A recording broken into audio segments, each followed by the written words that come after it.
You know, SpongeBob has been around for a long time. I know from talking to people that he's been helpful to them and, you know, meaningful to them, even if it's just to make them laugh when they're having a bad day. And so hopefully, you know, I mean, only time will tell, but if SpongeBob can have a little bit of that ongoing footprint that all the classic characters have, the Looney Tunes, the Disney characters, and then that is a dream. You know, that's a misspent life earned. When people come up to me and tell me that shows that I've been on or characters that I've voiced have been meaningful to them, either helped them through tough times or made them look at the world in a different way or think about things in a different way, maybe inspired them to make art or create a show of their own, there's nothing better than that. And I've been so lucky to work with creators who make heartfelt shows that really connect with people. So just life takes you to these weird places that you weren't trying to get to. You just wind up there. Like, I've been voice directing SpongeBob for the last 2-3 seasons, and how did that happen? I think that happened just because I was around. You know, they said, we need a voice director fast. Tom. I had never done voice directing. That was never an aspiration of mine. The people that do it are really good and really specialized, and I never thought I was in that. And they said, you know the cast, you know this character is better than anybody, so, you know, can you just do it? Because, you know, they just needed somebody to do it. So it's been really fun. Not that people that have been doing their characters for 20 years need that much direction from me, so it's kind of nice. Bill, let me tell you a little bit about Patrick.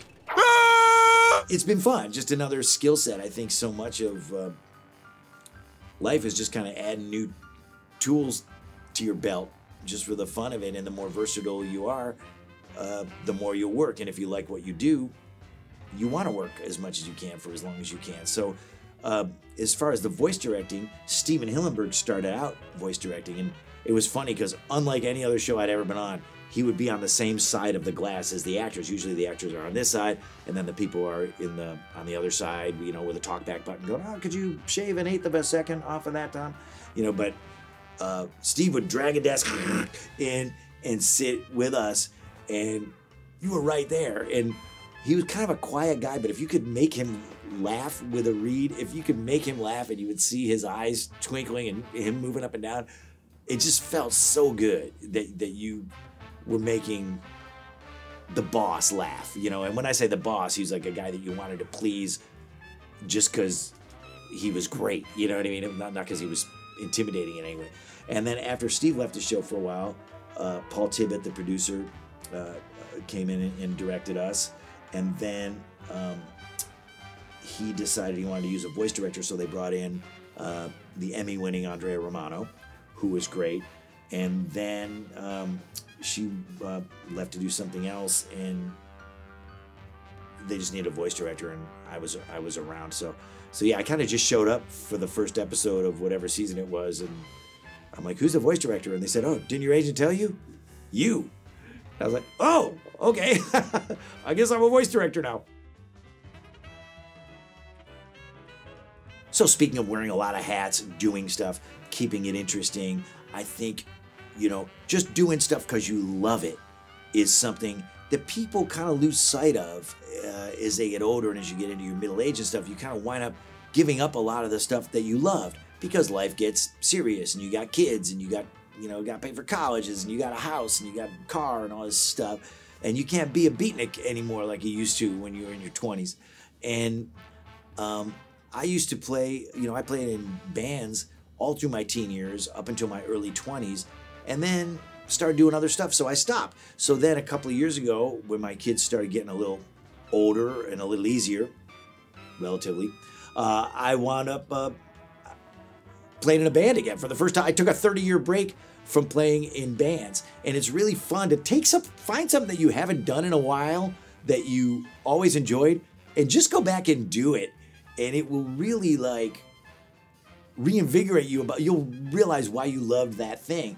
I kind of missed playing in bands, so I know a lot of musicians. We put together a band, a 13-piece soul band called Tom Kenny and the High Seas. I ain't mad at you, don't be mad at me. We started playing like at people's weddings and things like that, backyard parties, and now, you know, we play a lot of rap parties, corporate parties, gigs. You know, we played at Dragon Con in Atlanta.